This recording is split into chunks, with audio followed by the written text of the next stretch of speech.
Hello. I'm in my youngest daughter's room. My daughter Catalina, she thinks she's a cat. She's been obsessed with cats since she was 2. And so, yeah. And if you could see the walls, here, hold on, let me do this real quick. I actually hand painted this whole thing all the way. Her room's a mess right now, so, and then her door over there, I don't know if you could see it, but yeah, I'm kind of like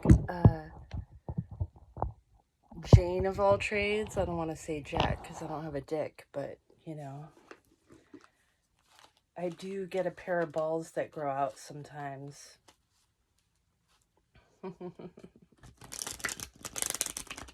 Usually hanging off my chest though, because otherwise it would be quite awkward. Anyway, how's your morning? We're going to do the love and money. It's like probably getting close to 3 in the morning right now. I have short sleeper syndrome, so I can only sleep like, my normal sleep schedule is like 2.5 hours, somewhere between like 9:30 and midnight, and then I'm up all night until after I get the kids off to school, and then I take my second sleep, is what I call it, and then I'm good for the day. So like no more than 5 hours usually. Flexibility. Flexibility. So you're going to be adapting. Walls closing in. And false flame.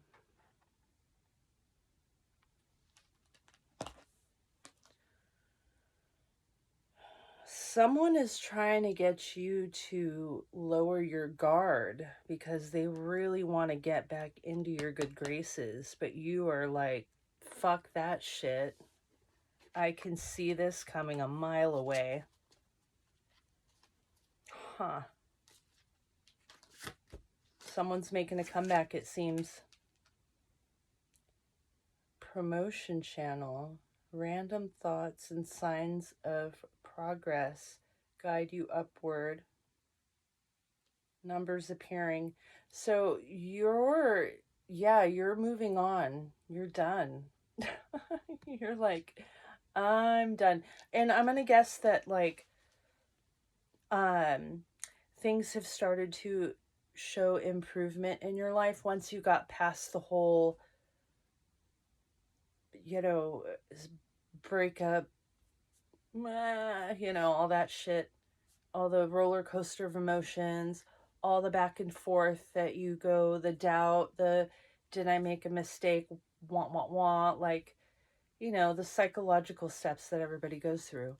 But once you've gotten past that point, if you're doing the deep diving and you're not trying to like hide it, mask it, fulfill that shit in other ways, through other men, through substances, through whatever addiction, distraction, shopping, work.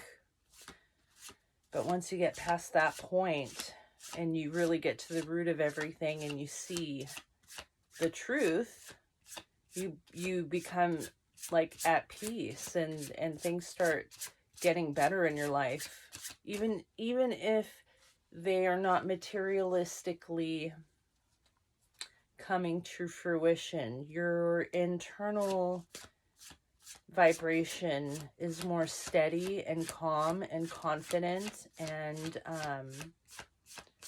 assured of like what the hell you're wanting in your life. Do we have anything else? Oh shit, here we go. Why? Third party situation? Is this what caused the split up? Because if that's the case, then fuck off. You don't need to mess with that again. Or is someone now going to come in and swoop you away? And then this guy's, you know, your ex is going to be like boo-hooing and crying, but he had all this time to get his shit together. All this fucking time. But nope. They're sitting there lollygagging around while you guys are not connecting. And you're going to be connecting with someone else now. Yeah. And he's going to be in the cold. You snooze, you lose, dude.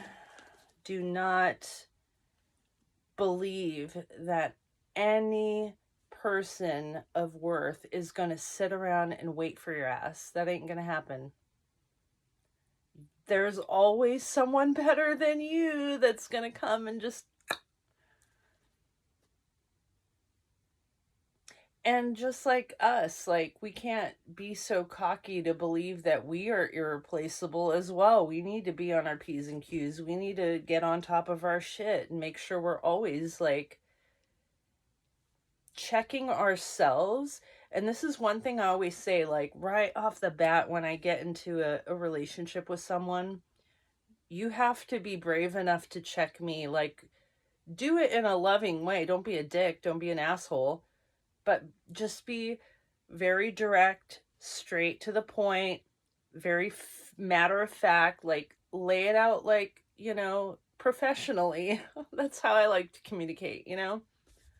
If there's a problem, if you see something that I'm doing that needs to get addressed or corrected, or maybe, like, you know, thought about a little bit more deeply, then please let me know. Don't let me walk around with toilet paper hanging out of my fucking shoe or something stuck in my teeth. Like, call it out.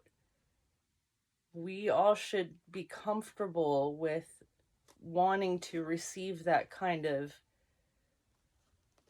critique, correction, whatever you want to call it. People are so, like, weird about these words. They get all, you know.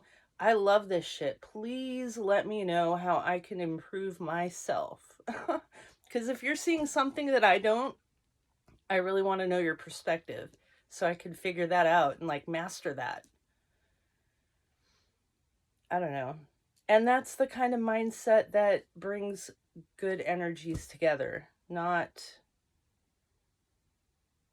sitting there and trying to manipulate stuff with this octopus with their many hands trying to do many things, but none of it is actually any of the stuff that you're wanting, which is emotional fulfillment, connection, getting deep.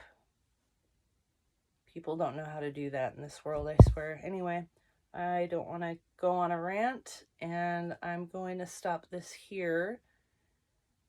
Be happy. Feel good that you left the past in the past. You've got some new love coming your way, and don't feel any guilt either for what your ex is going to have to experience, because that is part of their learning process. They are going to learn, they're going to grow if they do it right. So don't take their lesson away from them, okay? All right. I hope you had a good one.